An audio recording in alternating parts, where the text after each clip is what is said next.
How's it going, guys? Welcome back to another video. Today I'll be looking at Apple's 2016 iPhone SE, which in my opinion it's still a really good phone, and also how it is a basic example of what Apple has to offer. Also, we'll be comparing and testing it with other mobile phones and see how they catch up compared to the SE. Let's get into it.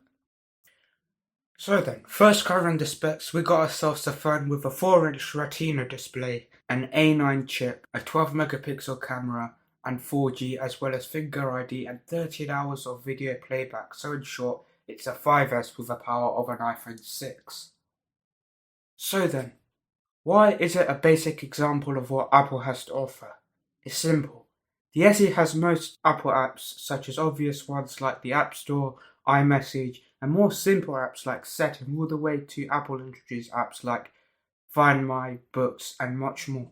These apps basically give you a taste of how the iPhone works, from its mechanics to how the apps look.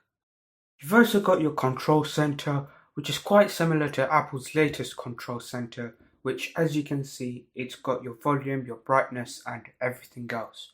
There's only one difference though, in which to add the controls you have to go to settings, unlike iPhones with a higher iOS, which the controls are available in the control center section. Finally, it's now time for the testing. First starting, we're going to do a speed test, then we're going to launch an app. Let's see between the two phones how the iPhone 5 catches up to it and the Motorola G54 catches up to it. Alright then, first phones with the start, we have the iPhone SE versus the iPhone 5. Let's see how it goes.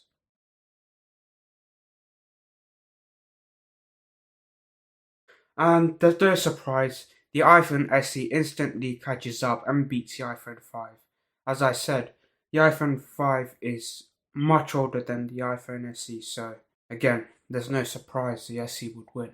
Now it's time to put the SE against the Motorola G54. Let's see which starts up faster.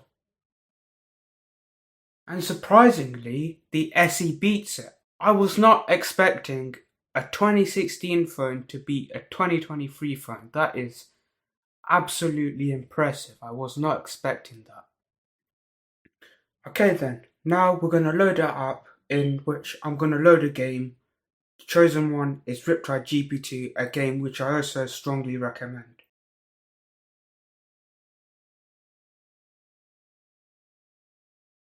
And of course, the SE wins again against the iPhone 5. Now it's time for the Motorola G54, and maybe the startup wasn't great, but the Motorola instantly takes a win, with the SE not taking that much time either though, which is still really impressive.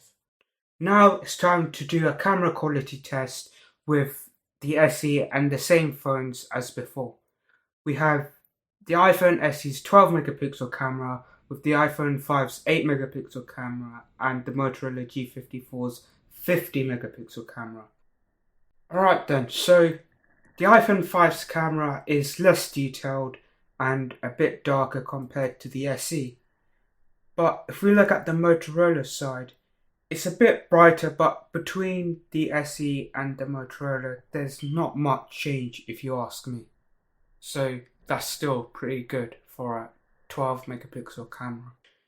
Alright then, finally it's time for the rating, and from what we've seen, I'd probably give this phone a solid 10 out of 10 as it keeps up with speed, sound and camera quality even though it's made in 2016 and it's still supported doing everything you need. And to be honest, I don't really have any downsides to this phone.